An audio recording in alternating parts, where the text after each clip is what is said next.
오늘 말씀드리려는 주제는 건강검진으로 암을 조기에 발견하고 예방하세요. 그래서 건강검진과 관련된 말씀을 좀 드리려고 합니다. 저는 보라매 병원 가정의학과 그리고 종합검진센터에 근무하고 있는 오범조라고 하고 2013년부터 보라매 병원에서 계속 근무를 하고 있습니다. 현재는 병원에 노인 진료센터라는 게 올해부터 새로 생겼고요. 그 센터의 센터장을 하고 있습니다. 일단 조금 시작부터 질문을 한번 좀 드려보겠습니다. 아마 지난해나 올해 검진하신 분들 많이 계실 텐데 정상이라는 글자를 인쇄물에 찍더라도 그걸 보고도 좀 찜찜하셨던 분이 계실 수가 있다고 생각합니다. 왜냐하면 분명히 별거 아니라고 되어 있는데도 제 외래로 오셔서 이게 정말 괜찮은 거냐 물어보시는 분들이 하루에 한두 분씩은 꼬박꼬박 계시거든요. 그래서 나라에서는 사실 이걸 검진 결과를 이렇게 검진 우편으로 보내드리면서 결과가 궁금하면 병원에 와서 들으시라라고 말씀은 드리지만 대부분이 병원 오기보다는 정말 그냥 궁금해하시기만 하는 경우가 굉장히 많습니다. 근데 사실 이게 제가 오늘 건강검진 중요하니까 검진 받으십시오 이렇게 말씀드리면 5분이면 끝날 얘기입니다. 그죠? 그리고 그냥 나도 검진 받아야지 그러면 좋겠지만 사실 이게 검진을 왜 하느냐, 내가 왜 받아야 하고 나라에서는 왜 받으라고 하느냐를 좀 아실 필요가 있어서 오늘은 그 얘기를 좀 드려서 여러분들이 저랑 동일한 생각을 갖게 되시기를 바라고, 사실은 우리가 병이 있나 확인하려고 검진하시는 분들이 대부분이죠. 저도 사실은 매년 혈액 검사를 해야 되지만 저조차도 사람으로서 이제 혹시 뭐 이상 없나 알고 싶은 마음이 있습니다. 맨날 결과 열어볼 때마다 두근두근 하는데 사실은 이렇게 생각하셔야 됩니다. 건강검진은 병을 찾는 것을 말하는 것이 아니라 내가 병이 없는, 그래서 건강한 지금의 시점을 일기장처럼 기록하고 남겨서 계속해서 변하는 걸 비교하기 위한 어떤 지표로 삼는 것이다 라는 생각을 해주셔야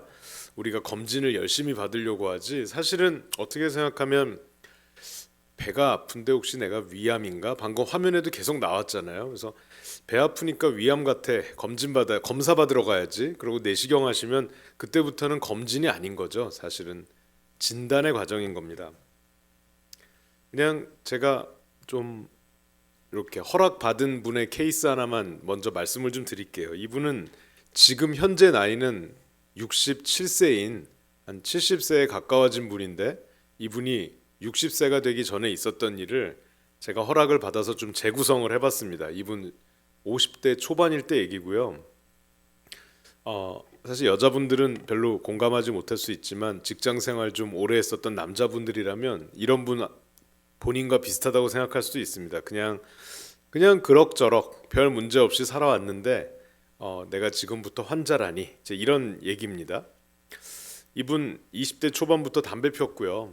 그 다음에 조금 통통합니다. 근데 어느 누구도 이분한테 환자라고 하지는 않습니다. 그리고 이분이 본인이 생각하기에는 술 많이 안 먹습니다. 보통 제 외래에 오시는 분들이 배우자 분들이랑 와서 이제 부인 말로는 우리 남편 술 너무 먹는다. 그럼 남편은 또 거부합니다. 난 술 그렇게 많이 먹지 않는다. 이러고 진료실에서 싸우는 분들이 되게 이렇습니다. 난 2차는 안 가는데 1차 조금 먹는 정도고 뭐 그 정도지, 이렇게 말씀하시는 분들이 있습니다. 그래서 그냥 담배도 피고 술도 먹고 조금 통통하고 이런 남자분 어떻게 생각하세요? 이렇게 해서 53세까지 살았는데 우리가 이분을 제가 의사라고 해서 냅다 환자라고 말하기가 어려운 분인 거죠. 그리고 이제 검진도 합니다. 오늘 말씀드리려는 주제인 건강검진에 대한 얘기인데 살쪘다는 얘기, 혈압도 조금 높고 콜레스테롤도 조금 높은 얘기를 들었고, 이분도 본인이 만나서 이야기하는 의사가 한 명 있습니다. 그래서 그분하고 얘기할 때도 약 먹으라고는 못하는데 살 좀 빼고 술 좀 줄이시죠, 잔소리 정도 하고 있습니다. 그래서 본인도 괜찮다고 생각하고 살다가 12월 달에 어느 날입니다. 이게 벌써 굉장히 오래전 일이 됐는데 2013년이니까요. 그래서 가슴이 아픕니다. 근데 가슴이 아픈데 그냥 아픈 게 아니라 옥죄듯이 아픕니다. 그래서 이거 이상하다 그러고 저한테 전화해서 확인을 하고 우리 병원까지 올 시간 없으니까 회사 가까운 큰 병원 빨리 가셔야죠. 그래서 저희랑 비슷한 규모의 회사 근처에 있는 병원 응급실에 갔더니 역시 예상했던 대로 심근경색이 있었습니다. 근데 이분은 정말 다행인 게 어떻게 됐냐면 그냥 심장에 있는 혈관이 하나 막혔습니다. 그래서 그 막힌 혈관에다 스텐트를 하고 다음 날 바로 퇴원합니다. 근데 문제는 이 의사 선생님이 그런 말을 하는 거죠. 술 담배 못 먹고 고혈압 고지혈증약 오늘부터 줄 테니까 약도 먹고 운동도 해야 되고 재발 안 하려면 이렇게 살아야 됩니다. 그래서 이분이 저한테 내가 어제까지만 해도 약 먹는 게 하나도 없었는데 목숨을 건지긴 했지만 퇴원하면서 받은 약이 하루에 7알을 먹으라고 하더라. 그래서 7알은 너무 많은 것 같지 않느냐 그러는데, 그러다 보니까 내가 원래 7알을 먹어야 되는 사람인데 모르고 있다가 이제 와서 먹기 시작한 건가라는 걱정을 저한테 했습니다. 그래서 내가 혹시 이제까지 잘못 살았나 이제 이런 생각을 했고요. 근데 이분 저랑 좀 친한 사이라서 종종 검진 받으면 결과지 저한테 보여줬습니다. 근데 제가 봐도 이 상태에서 약 먹자고 말하고 싶은 마음이 별로 없거든요. 빨간색으로 표시한 게 이제 살짝 높은 놈들입니다만 뒤에 다시 말씀을 드리겠지만 요렇게 가져오시면 사실은 그렇게 문제될 만한 것이 없고, 하지만 조금 살 뺐으면 좋겠는데 정도 마음은 들고 뭐 이렇습니다. 그래서 이제 이런 사람들, 우리가 건강검진을 2년마다 했는데 나 괜찮다 의사한테 들었는데 이게 무슨 일이야 이렇게 말씀하실까봐, 건강검진이라는 게 사실은 딱 그 시점에 무슨 큰 병 발견해서 죽다 살아나서 그런 분들이 있습니다. 저도 검진 상담하다 보면 한 달에 2명 정도씩 암이 발견되는데, 발견됐을 때는 아무 증상이 없고 검진하다 발견했기 때문에 치료하면은 원래 없었던 일처럼 지내시는 분들 많이 봅니다만 대부분은 그런 게 아니죠. 그런 병은 없지만 애매한 분들이 있습니다. 사실 저는 오늘 그렇게 드라마틱하게 큰 병 발견해서 목숨 건진 사람들 한두 분 얘기를 하려는 게 아니라, 대부분 그냥 그저 그런 결과를 듣게 되시는 여러분들이 어떻게 하면 이걸 받아들였으면 좋겠느냐라는 얘기를 좀 드리려고 합니다. 건강검진에 대한 얘기가 실제로 짧기 때문에 제가 종종 드리는 말씀을 하나만 더 드리려고 하고요. 뭐 우리나라의 지금 인구가 얼마죠? 한 5천만, 4천만에서 5천만 사이인데 그 중에 인구가 느는 것보다도 고령인 인구의 비율이 자꾸 늘고 있다는 것도 이미 아실 겁니다. 우리나라가 제가 한 중학생이던 때는 일본이 초고령 국가다, 우리는 이제 좀 늘어나고 있지, 요 정도 배우고 있었는데 지금은 우리도 공이 일본과 나란히 초고령 국가로 가고 있는 걸 보면 그 비율이 자꾸 늘어나는 건 사실입니다. 그렇게 된 이유는 뭘까요? 인구는 비슷하게 유지되고 있는데 태어나는 인구 수가 별로 많지 않으면서 이미 살고 있는 사람들은 점점 오래 산다면 인구수는 비슷하게 유지되지만 그 나이의 평균이 자꾸 올라갈 수밖에 없겠죠. 그냥 옛날 얘기로 한번 돌아가 보겠습니다. 이건 제가 옛날부터 궁금했는데 누가 조사를 했더라고요. 지금 우리나라 사람들이 한 83세 정도로 알려져 있습니다. 평균 수명이. 그래서 이게 남녀 평균이 그렇고요. 남자 여자를 분리하면 여자가 한 86세, 남자가 80세 정도 됩니다. 그래서 종종 저한테 외래 오시는 분들 중에는 특히 뭐 담배 한 30년 피우신 남자분들, 한 70세쯤 된 남자들이 그 담배 안 끊으면 어때, 내가 살면 얼마나 산다고 이렇게 말씀하시는 분들이 있지만 저는 그렇게 말씀드립니다. 평균적인 한국 남자들이 요새 80세까지 사는 게 평균인데 70세 내가 살면 얼마나 산다고 말하기엔 너무 긴 시간이 남았다, 평균적으로.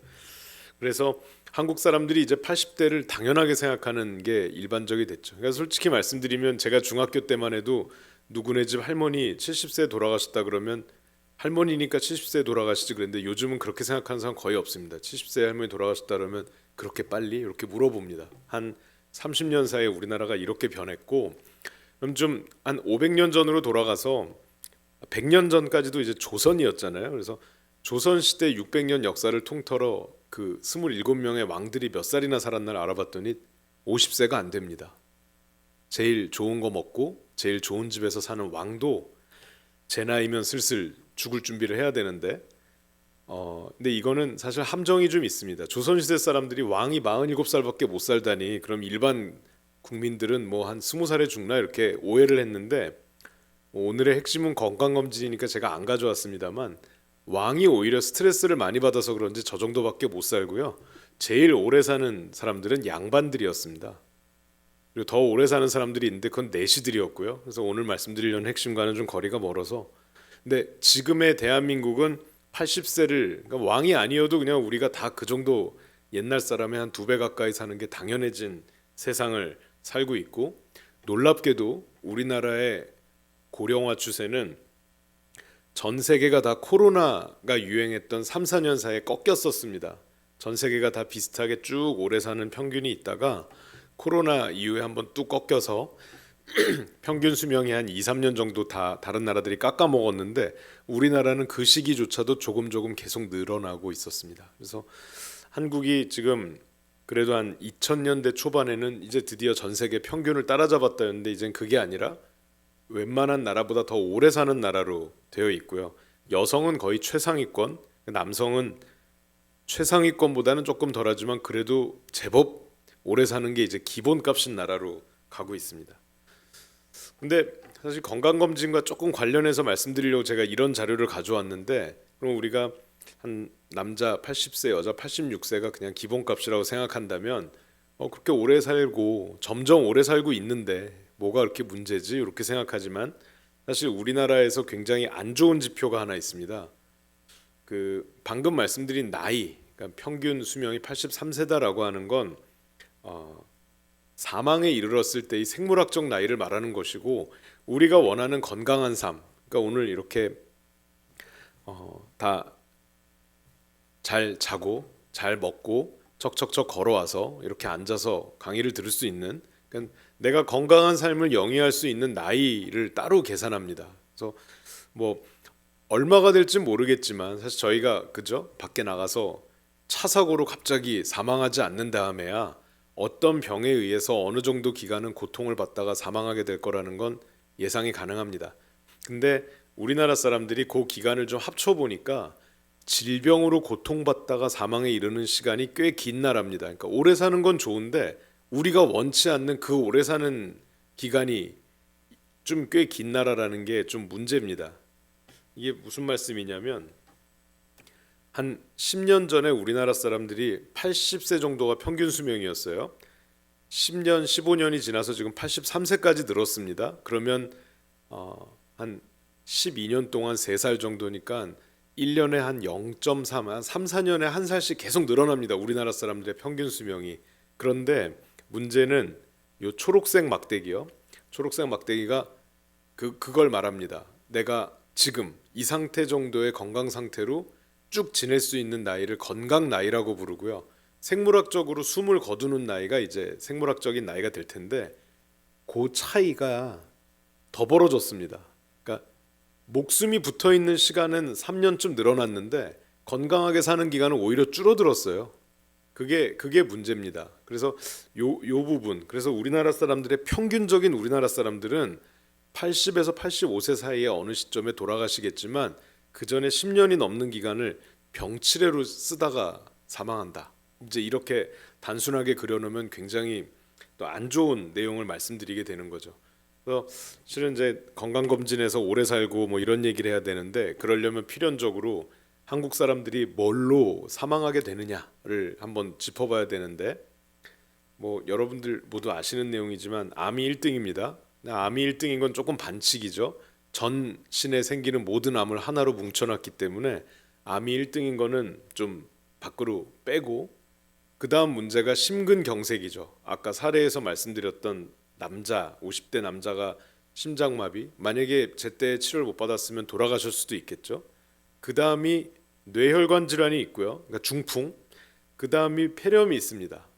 그래서 그 다음부터 이렇게 무슨 병에 의해서 사람이 죽을 수 있다라는 걸 등수를 매겨놨는데, 한국말이 세상에 있는 모든 병을 2종류로 분류하는 단어를 가지고 있습니다. 가끔 그런 거 써보지 않으세요? 병 걸렸다는 말이 있고 병이 났다는 말이 있는데 차이가 뭔지 생각해 보신 적이 있을까요?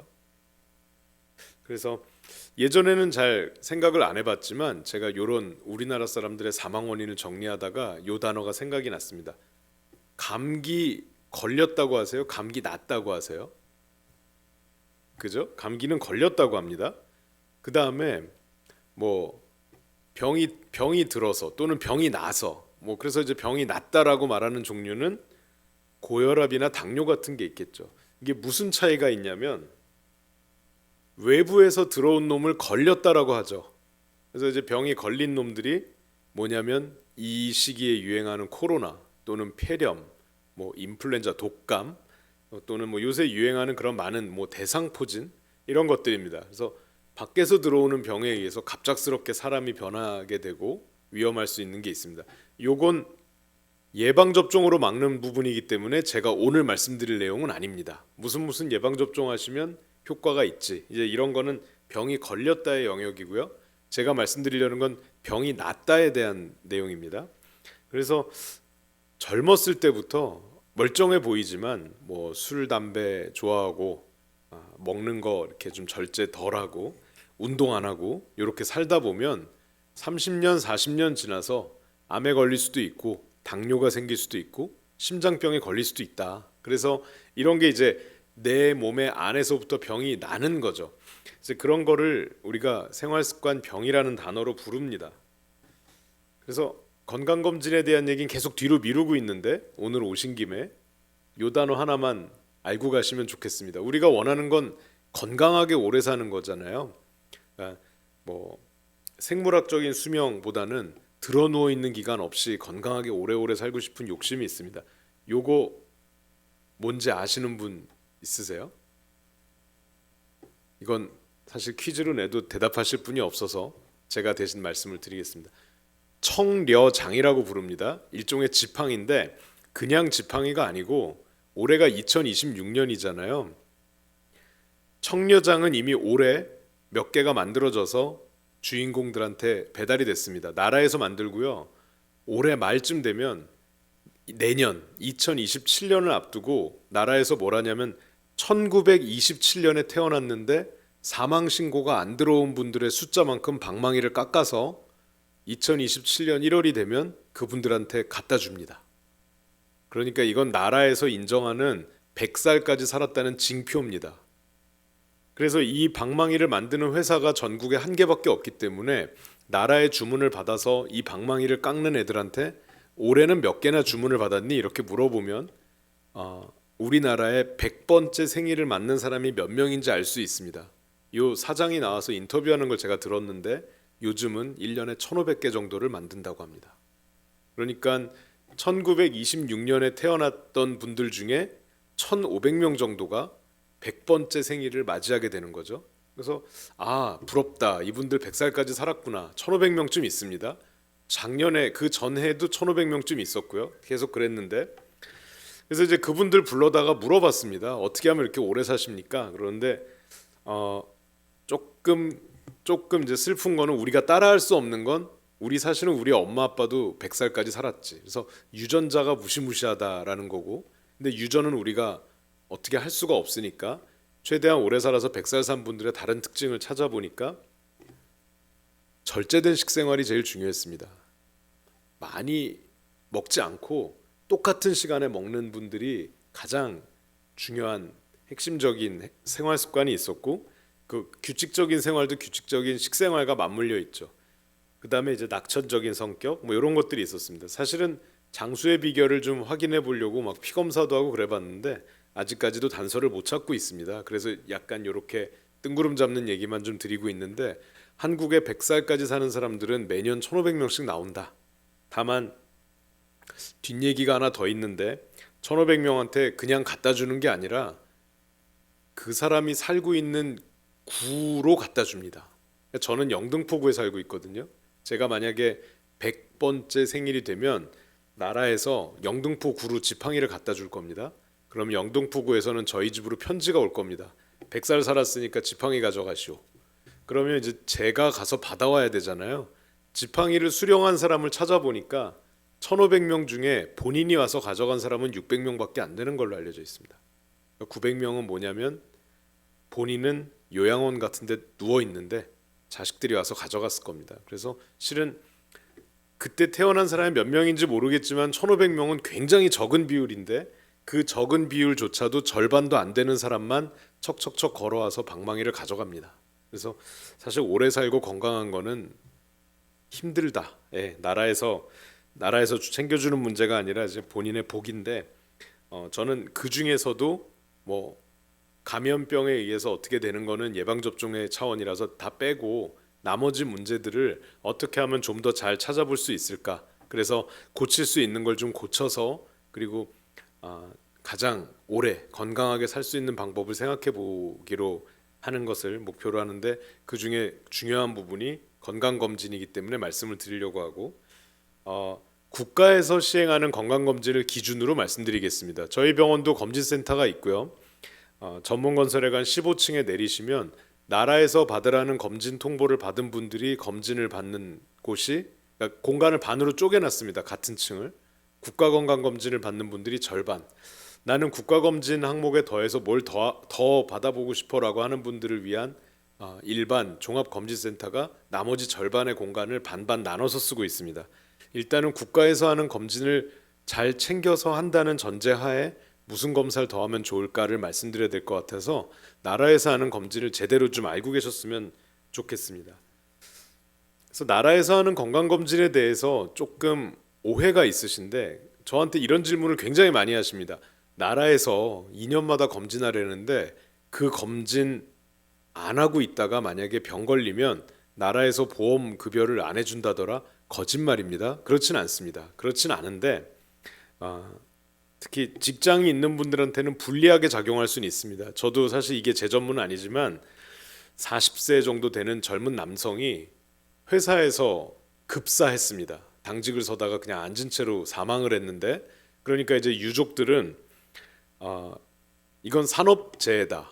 직장에서 사망했기 때문에 산업재해다라고 주장을 했고 그런데 회사에서 뜻밖의 뭐라 그러냐면 이 사람이 우리 회사를 10년 넘게 다녔는데 이 검진을 하라고 우리가 매년 이 사람한테 통보를 했는데 한 번도 검진을 안 했기 때문에 이 사람이 예방이 가능한 병이 있었는지를 알 수가 없어서 본인이 건강을 관리하지 않은 책임도 있어서 산재로 완벽하게는 인정을 못 해주겠다라고 몇 년을 싸웠다고 알려져 있습니다. 그리고 상당 부분이 그 사망한 사람에게 불리한 판결이 났다고 들었습니다. 그래서 사실은 뭐 우리 같은 사람이 뭐 정말로 병을 진단받았는데 보험을 못 받느냐는 거짓말이고요. 일하다가 무슨 일이 생겼는데 해야 될 걸 안 하면 어쩌면 불리할 수도 있겠지 정도라고는 말씀을 드립니다. 나라에서 하는 검진의 종류는 굉장히 여러 가지가 있는데 오늘은 아래에 있는 두 가지는 쏙 빼고 일반 건강검진, 암검진 두 가지를 말씀드리겠습니다. 기본적으로 올해는 2026년이니까요. 2026년은 짝수해니까 내가 짝수연도에 태어난 사람이면 대상입니다.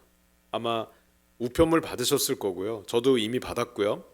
만약에 우편물이 아직도 안 왔다면 보험공단에 전화해서 확인해 보십시오. 주소가 잘못돼 있을 겁니다. 나라에서는 무조건 통보를 해주기 때문에 일단 짝수연도에 검진하시는 거고 만약에 내가 아직도 연락을 못 받아서 내가 대상자인지 잘 모르겠어라고 하면 국민건강보험공단에 전화하시거나 인터넷으로 확인해 보시면 주민번호를 쳐서 본인이 대상인지를 먼저 아셔야 될 필요가 있습니다.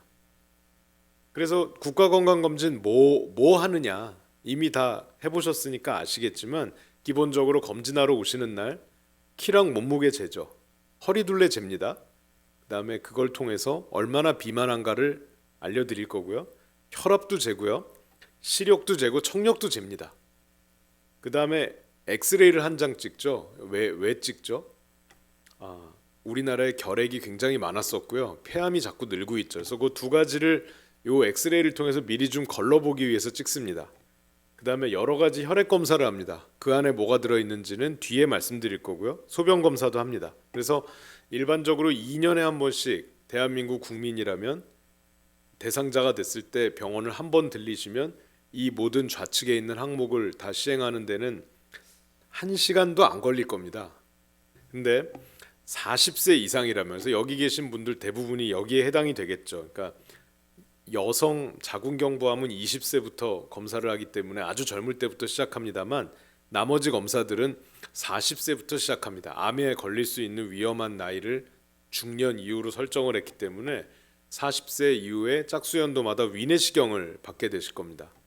그 다음에 간암 검사를 해주는 대상은 B형 또는 C형에 대한 간염 보균자 것들에 대해서는 나라에서 6개월에 한 번씩, 그래서 1년에 2번씩 반복적으로 간 초음파를 해줍니다. 해당이 없으면은 안 하게 되겠죠. 저는 해당이 없습니다. 그리고 대장암의 경우에는 50세부터 시작이 되는데 50세 때 분변 검사를 하게 되고요. 대변 검사를 했는데 현미경으로 보니까 대변에 혈액이 검출됐다라고 하면 다시 병원에 방문해 주시면 그 다음은 대장내시경 검사를 또 무료로 해줍니다. 그래서 대장내시경은 난 그냥 대장내시경을 바로 하고 싶어라고 하면 자비 부담으로 하시면 되고, 나라에서 하는 검진에서 혈변이 나오면 대장내시경을 받으실 수가 있다라는 거. 그다음에 40세 이상의 여성들은 유방암 검진을 하게 됩니다. 뒤에 말씀드리겠지만 초음파 검사를 추가로 했으면 좋겠는 사람들이 있습니다만 나라에서는 엑스레이를 찍어주고요. 폐암이 있습니다. 요거는 2019년에 시작이 됐는데, 폐암은 뭐냐면 나이가 54세 이상이어야 되고 30년 이상의 흡연력을 갖고 있어야 됩니다. 그래서 여기 앉아 계시는 분들 중에 대부분이 해당이 안 되시겠지만 이 좌측에 국가검진을 받을 때 설문지에다가 30년 이상 담배를 피웠는데 나이가 54세가 넘으면 자동으로 대상자에 포함이 돼서 폐 CT를 찍어줍니다. 그래서 실은 이게 제가 처음으로 이런 내용의 강의를 했던 건 2014년인데 그때 이후로 계속 바뀝니다. 주기가 바뀌고 항목이 바뀌고, 그래서 저는 가장 최근의 걸 말씀을 드리는 겁니다. 이게 2019년에 등장을 했고요. 작년 올해에 걸쳐서 검사가 더 늘었습니다. 그래서 사실은 올해 검진을 하러 오시면 이런 내용으로 바뀐 내용에 적용을 받게 되실 거고, 만 56세가 됐을 때 나라에서 C형 간염 검사를 하나 추가로 하게 됐고, 이건 골다공증은 여성만 해당됩니다. 한국 남자들이 골다공증을 진단받으려면 돈 주고 골밀도 하셔야 되는데 여성은 54세, 60세, 66세 일생 동안에 3번의 골밀도 검사를 나라에서 무료로 해준다라는 것. 그 다음에 우리나라가 우울증이 굉장히 많은 나라고, 우울증으로 인한 것인지는 제가 단언할 수 없지만 자살률이 굉장히 높은 나라입니다. 그래서 우울증을 미리 찾아내기 위해서 정신건강 검사를 간단하게 시행을 하고 있는데, 이게 시작되는 나이를 굉장히 낮췄습니다. 20세로 낮췄고요. 10년에 한 번씩 반복적으로 합니다. 그래서 저희가 설문지를 좀 모아서 분석을 해봤는데 이 설문지 하나 가지고 우울증인지 찾아내기는 어렵지만 우울할 수도 있겠다라는 사람이 10명 중에 1명꼴 있습니다. 제법 많거든요. 알려진 바로는 우울증으로 진단받은 사람 중에 한 8명 중에 1명꼴로 최근 2년 내에 자살을 꿈꿔본 적이 있답니다. 그래서 사실은 굉장히 무서운 일이라서 미리미리 우울증을 감별하려는 게 있고, 올해부터는요 56세와 66세가 된 남녀, 그래서 장년층과 노년층에서 한 번씩 폐기능 검사를 하는 해가 됐습니다. 그래서 요 항목이 왜 추가됐냐면 나이가 들어서 만성 폐쇄성 폐질환인 사람들이 자꾸 늘고 있기 때문이라고 하는데, 요 나이대인 사람은 그 검사를 받을 수가 있다. 또는 공복 혈당을 측정했더니 높아서 당뇨의 위험이 있다라고 통보해드려도 본인이 당뇨면 그냥 당뇨고, 당뇨가 아니면 수치가 좀 높은데 뭐 어쩌라는 거지 그러고 또 2년 동안 그냥 지내는 분들이 너무 많아서, 만약에 이 수치가 높으면 확실하게 당뇨인지 확인을 하기 위해서 당화혈색소를 추가로 검사해 주기로 했습니다. 이게 현재 가장 개정된 최신의 내용이고요. 제가 오늘 말씀드리려는 것 중에 제일 중요한 건 이겁니다. 검진을 받으시면 우편물이 오고요. 그 우편물 뜯어보면 첫 번째 페이지가 이렇게 생겼습니다. 그러면 뭔가 잔뜩 써 있는데 사람들은 대개 요 위에 부분을 안 읽고 요 밑에 있는 요 부분을 읽으시죠. 소견 및 조치사항을 읽고 이거 이상하다고 해서 왔다 설명해줘 이렇게 오시는 분들이 있습니다. 내가 무슨 검사를 했는지 아셔야 되니까 차례로 좀 적어봤고요. 일단 맨 위에서부터 보시면 뚱뚱한지 먼저 보는 겁니다. 키에 비해 몸무게가 많이 나가나? 그 다음은 혈압이고요. 혈압이 너무 높으면 당연히 고혈압 약을 먹자고 하겠죠. 또는 우리나라가 빈혈이 제법 많아서 빈혈 여부를 보는 검사가 하나 들어있습니다.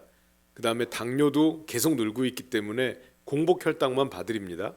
그 다음이 콜레스테롤을 보는데, 콜레스테롤은 적정한 수치면 좋겠는데 이 적정 수치를 제가 명확히 써놓지 않은 이유가 나이나 다른 질병을 갖고 있느냐의 여부에 따라 정상치가 달라서 그렇습니다. 일반적으로는 130 이하면 좋겠고요.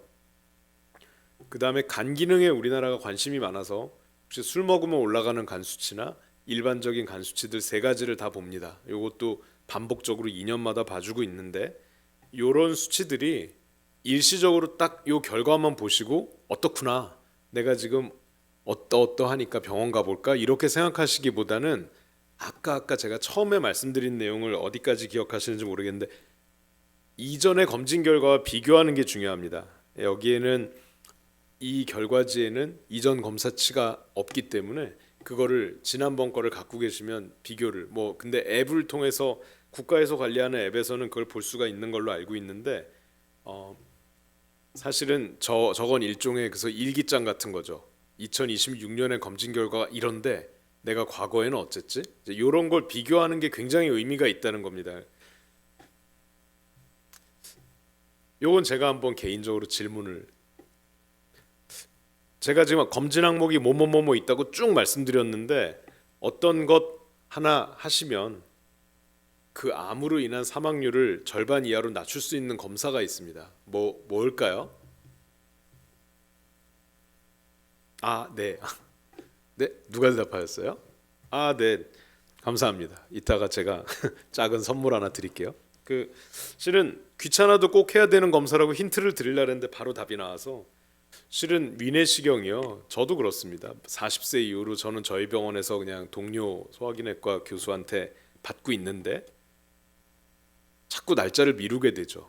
날짜를 잡아놨는데 전날 약속이 있어서 밥 먹고 과식하고 나니까 내일 검진 받으면 안 되겠어 미루고 이런 일 되게 많습니다. 그런데 사실은 아까 기다리는 동안 나왔던 화면이 공교롭게도 딱 그 화면이었는데 위암은 특히 우리나라에서는 2년마다 내시경을 무료로 해주다 보니까 발견되면 대부분이 조기인 상태로 발견이 돼서 치료율이 거의 95%쯤 되는 걸로 알려져 있습니다. 그리고 95%에 해당하지 않는 사람들도 조금 수술 범위가 크고 추가적인 치료를 하면 아무 일도 없었던 것처럼 잘 사는 분들이 거의 대부분입니다. 그래서 우리나라에 사실 위암의 경우는 발견이 되더라도 잘 치료되는 경우가 굉장히 많죠. 그래서 실은 내가 지금 짝수연도에 태어난 사람이기 때문에 올해가 대상이라면 사실 이거 꼭 받으시면 좋겠습니다. 그리고 한 가지 더 팁이 있는데 내가 홀수연도 사람이라면 홀수연도에 태어난 사람인데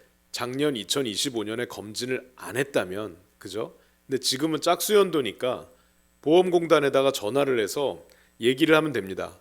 내가 작년에 홀수연도 대상자였는데 검진을 안 했다. 근데 올해 꼭 하고 싶다. 그러면 담당하는 사람이 작년 대상자였는데 검진 안 받은 걸 확인하고 올해로 대상자를 옮겨줍니다. 그리고 검진하실 수 있어요.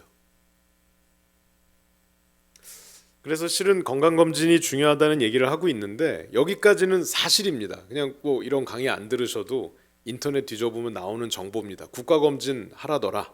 가면 이런 검사 해주더라. 결과는 이렇게 해석하면 되겠지. 혹 이해가 안 가시면 저한테 오시면 설명해 드립니다. 근데 이제부터 사람들의 질문은 그겁니다.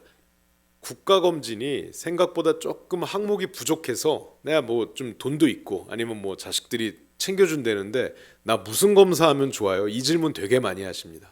그래서 저도 사실은 그거 그때 그냥 답변 드렸는데 오늘 그냥 기회가 돼서 좀 조사한 바를 말씀을 드리겠습니다. 요거 건강검진에 대해서 궁금한 거를 YTN에서 인터뷰를 와갖고 제가 대답한 거를 글자로 이렇게 풀어 써놨습니다. 근데 실은 요건 젊은 사람 얘기니까 간단히 보고 넘어갈게요. 근데 어떤 부분을 봐주시면 좋으냐면 20, 30대가 건강검진 왜 해야 되느냐에 대한 질문이었고 나라에서는 이런 검진 왜 해주느냐.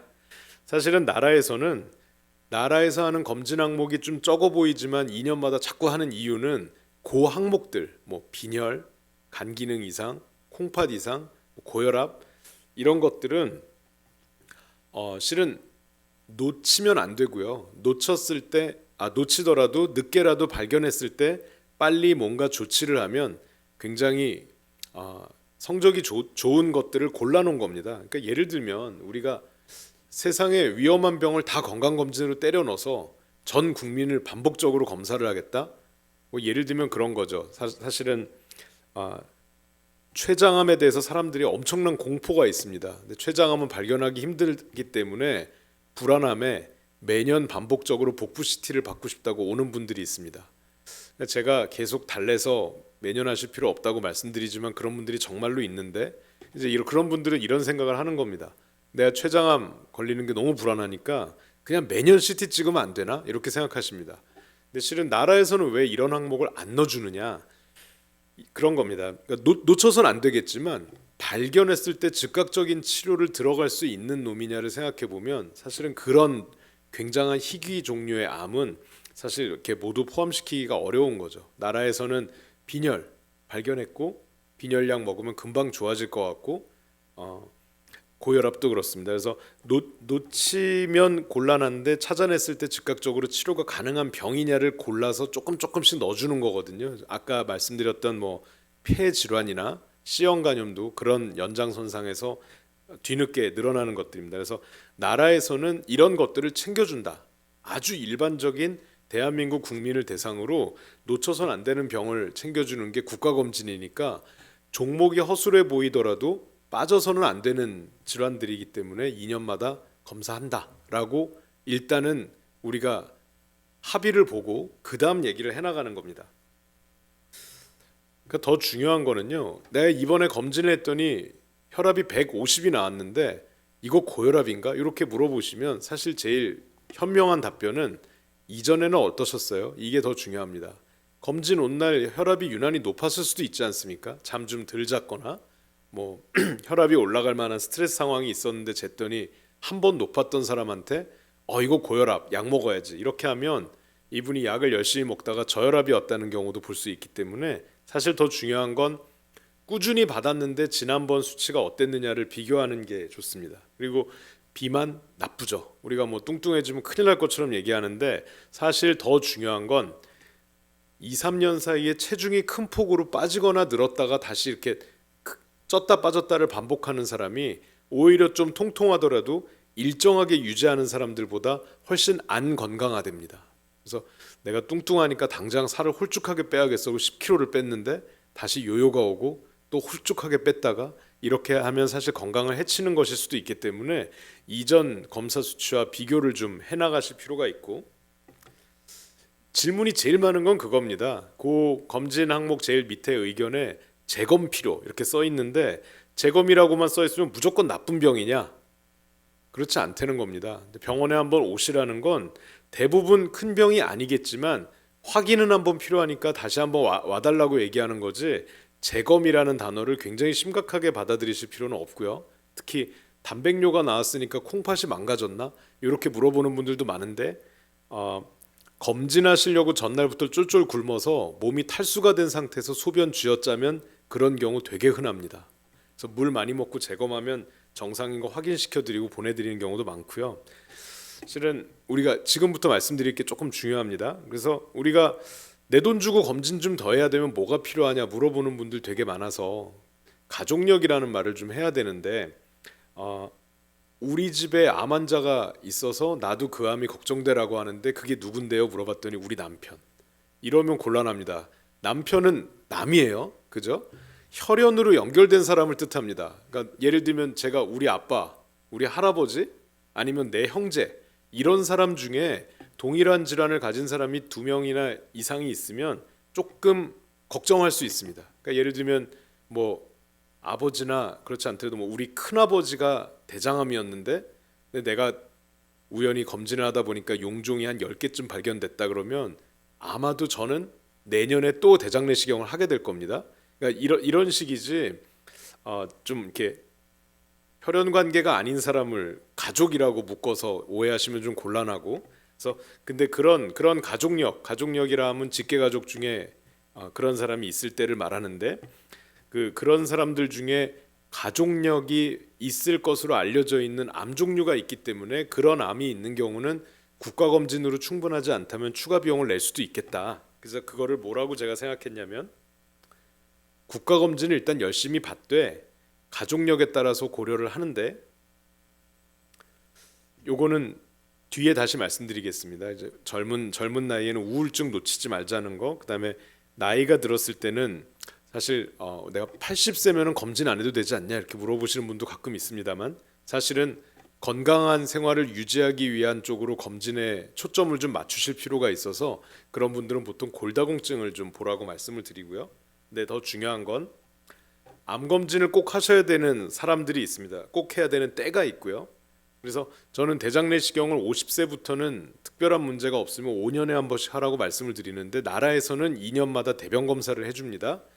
근데 대변 검사는 사실 이런 약점이 있습니다. 대장암이 있는데 초기에 대장암인 사람들은 대변 검사를 해도 혈액이 안 나옵니다. 그러니까 계속 놓칠 수가 있죠. 그리고 중간에 우리 집에는 대장암 걸린 사람이 하나쯤 있다라고 한다면 시작 나이를 조금 짧게 잡아서 40세부터 반복적으로 하시면 좋겠습니다. 그 다음에 유방암도 그렇습니다. 특히 여성들의 걱정이 좀 있는 게 이제 우리 엄마나 이모, 그래서 이제 여자 쪽 그 직계에 유방암이 있는 가족력을 가진 집안이라면 나라에서 하는 그 맘모그래피, 엑스레이로는 놓칠 수 있는 병변이 있기 때문에 조금 젊은 나이에 검진을 시작하더라도 초음파 검사를 추가 비용을 내서 같이 받으면 좋겠다. 그렇지 않다면 사실은 2년에 한 번씩 나라에서 하는 엑스레이로도 충분히 특별한 이상이 없다는 걸 확인하고 갈 수 있고, 그다음에 요거는 옛날에 만들어 놓은 문장입니다. 담배 오래 핀 사람은 펫CT를 찍자라고 적어놨는데 실은 나라에서 그래서 알아서 2019년부터 챙겨주고 있다. 담배를 피우지 않는 분은 크게 신경 쓰시지 않아도 될 것 같고요. 이건 75세 이상인 분들한테 말씀드리는 겁니다. 근감소증이라는 거는요, 큰 병을 말하는 건 아닌데 큰 병이 생길 수 있는 가능성이 높은 분을 말합니다. 근육이 좀 적은 분들은 되게 날씬한 분들이 그럴 수 있겠지만 살집이 좀 있는 분들도 지방만 많고 근육이 없으면 저렇게 부를 수 있습니다. 근데 여기서 중요한 건 근육의 양보다는 근육의 질입니다. 4.5kg이 어느 정도냐면요, 일주일치 빨래거든요. 일주일치 빨래를 바구니에 모았는데 세탁기까지 나르기가 힘들 정도로 내가 팔 힘이 없으면 조금 일상생활에 지장이 있을 수 있고요. 그 다음에 이거 강의 끝나면 이제 나가셔야 되잖아요. 근데 엘리베이터까지 걸어가는 것도 힘들어서 중간에 쉴 정도면은 문제가 있습니다. 그 다음에 우리가 한 계단 한 층 정도는 급하면 걸어 올라갈 수 있어야 되는데 한 층 올라가기가 힘들다? 이것도 조금 문제가 있습니다. 그래서 이런 문제가 있는 분들이 근육량이 부족한지를 병원에서 확인을 해드립니다. 근데 어떤 과에서 확인해 주는지가 참 애매하기 때문에 건강검진으로 확인하기도 좀 힘들어서 근감소증이 만약에 있는 분이라면 저희가 외래에서 한번 확인해 드릴 수가 있고, 이런 분들은 차후에 건강검진에 골밀도 검사까지 넣어서 근육이 모자른 분들은 뼈도 약할 가능성이 많기 때문에 확인하시면 좋겠다는 거고요. 그 다음에 저희도 병원에 검진센터가 있기 때문에 아니 그러면 나라에서 하라는 검진만 다 한다고 계속 좋다 그러는데 내가 따로 해야 될 검사는 없느냐 그러면 제가 딱 2개만 추천해 드립니다. 예를 들면 나이가 좀 많아졌는데 아니면 당뇨나 고혈압 같은 질환이 있는데 우리 집안에 뇌와 관련된 가족력이 좀 있다, 뇌졸중 또는 뭐 뇌동맥류 파열 같은 것들이 있기 때문에 나도 한번 내 상태를 보고 싶어라고 하는 분들은 한 번 정도는, 한 50세 이상, 한 60대 70대인 분들은 한 번 정도는 뇌 MRI를 좀 찍어볼 수가 있습니다. 요거는 건강검진을 통해서 찍으면 사실 그냥 외래 오셔가지고 비보험으로 찍을 때보다 오히려 가격적인 측면에 이득이 있어서 매번 찍으라고 말씀드리진 않고 한 번 정도 하시면 좋겠다는 거고요. 다른 한 가지는 요게 제가 추천하고 싶은 항목입니다. 내가 한 60세 이상인데 고혈압이나 당뇨 같은 걸로 약을 좀 먹고 있다면, 우리가 약을 왜 먹을까요? 고혈압, 당뇨. 혈관에 생길 수 있는 위험을 떨어뜨리려고 약을 먹는 겁니다. 근데 그 혈관에 생기는 위험을 뭘로 측정할 거냐인데 사람 몸에서 가장 굵직하면서 측정하기 쉬운 위치에 있는 게 목에 있는 경동맥입니다. 경동맥 초음파는 다른 데서 잘 안 해주기 때문에 건강검진에서 항목으로 선택을 하셔서 한 번 정도만 확인해 보시면 이 경동맥이 2갈래로 갈라지는데 내경동맥과 외경동맥 두 갈래의 경동맥에 끼어 있는 찌꺼기의 양과 두께를 재드립니다. 그래서 거기에 따라서 혈관의 노화 상태를 간접적으로 계산해 볼 수가 있고, 좀 더 관리가 더 필요한 분들과 이 정도 유지하시면 충분한 분을 나눠 드릴 수가 있습니다. 거듭 말씀드리지만 당뇨나 고혈압 있는지 피 검사로 확인하는 걸로도 50% 이상은 커버가 되지만 숫자만 보고는 알 수가 없고 직접적으로 봐야겠다. 가장 큼직한 혈관에 얼마나 찌꺼기가 꼈나 좀 봐야지 하면 이런 검사 해보실 수 있습니다. 요거는 검진 오실 때마다 반복적으로 보는 분들도 꽤 있습니다. 사실은 지금까지 말씀드린 게 이제 검진에 대한 얘기고요. 지금부터 말씀드릴 거는 잔소리 같은 건데 검진 뭐뭐뭐 하면 너무 좋겠죠. 그래서 검진하면 좋은데 검진을 받고 그냥 성적표 확인하듯이 확인했으니까 끝 이렇게 하시면 곤란하고 사실은 사람이 달라져야 된다는 겁니다. 검진을 했으면 그리고 아무 이상이 없다라는 얘기를 들었다고 해서 그냥 지금처럼 막 즐겁게 사는 것도 좋겠지만 뭔가 고쳐야 될 것이 있는데 고쳐야 될 것들을 체크하는 것도 중요한 기록이 되겠습니다. 그래서 저는 이런 내용이죠. 요 한번 속으로만 좀 읽어보십시오. 저는 개인적으로 요 중에 5가지 정도 실천하는 사람인데 내가 만약에 이 7가지 중에서 저는 5가지는 그냥 보통인 사람 정도고 6가지나 7가지 실천할 수도 있고 그거보다 덜 할 수도 있는데 그런 겁니다. 지금 여기에는 건강검진 항목이 하나도 안 들어 있습니다. 그냥 물어본 겁니다. 어떻게 사세요? 이런 겁니다. 요게 50년 전에 했었던 실험입니다. 45살 먹은 백인 남자한테 7가지 중에 몇 가지 하냐고 물어본 다음에 이 사람들 몇 살에 죽나 가만히 지켜봤더니 6가지 이상의 생활 습관을 가진 사람은 굉장히 오래 살고 3가지 이하만 실천하던 사람은 오래 못 살았다는 내용의 연구거든요. 그래서 실은 이런 사람들은 6가지 이상 할 것 같으면 건강검진 같은 거 없던 시절에도 이렇게 오래 살았는데 사실 저렇게 생각하면 검진 왜 하나 싶죠. 유럽에서도 비슷한 연구를 합니다. 50살 된 유럽 사람들한테 그런 생활 습관을 물어본 다음에 실천을 많이 하는 사람과 실천을 안 하는 사람 사이에 10년 동안 몇 명이나 죽나를 세봤더니 한 가지 이하로 실천하는 사람은 절반 가까이가 10년 안에 사망했습니다. 50세인데. 그래서 실은 저게 더 중요하고요. 저런 걸 유지한다는 전제하에 놓칠지도 모르는 병을 찾는 게 건강검진인 거지 검진 받고 이상 없으니까 지금이랑 똑같이 술 담배하고 이러시면 곤란하다라는 거고요. 그래서 우리나라에서 하는 얘기가 아니라 요건 미국 얘기입니다. 평소에 적당한 체중, 적당한 혈압, 적당한 혈당, 적당한 운동, 그다음에 술 담배 안 하기, 잠 잘 자기 요런 거를 병이 없어도 평소에 실천을 잘 해주셔야 100살까지 살 수 있다라는 게 미국에서 나온 가이드라인입니다. 2022년에 바뀌었고요. 그래서 좀 잔소리 같지만 그냥 나라에서 놓치면 안 되는 암 종류를 이렇게 설정해 본 겁니다. 위암 안 놓치려고 나라에서 검진해주고 있고요. 대장암은 비용상의 문제로 잠혈 검사만 해주고 있지만 대변 검사 이상이 있으면 대장 내시경도 그 다음 단계로 해준다. 간암은 위험 요인이 있는 보균자들에 한해서 검진을 해준다. 유방암은 40세 이상의 여성 2년마다. 자궁경부암은 훨씬 젊은 시절부터 계속. 폐암은 30년 이상의 흡연력이 있는 사람에게서 이런 내용으로 암 검진을 해주고 있고 암이 아닌 나머지는 일반 검진으로 확인을 해드리고 있습니다. 그래서 뭐 좀 얘기가 자꾸 길게 나왔지만 결론은 그렇습니다. 검진 받으시고 결과를 받으셨을 때 나와 있는 그 결과는 사실 숫자 그래서 뭐 점수가 몇 점 이런 내용보다는 오늘부터 건강한 습관을 유지해야지라고 하는 지표로 삼고 다음번에 무엇이 얼마나 더 좋아졌는가를 보기 위한 기록이라고 생각하셔야 될 것 같습니다. 그래서 강의가 좀 길었지만 이상으로 발표를 마치고 혹 질문이 있으실 것 같아서 질문에 대한 답변을 드리도록 하겠습니다.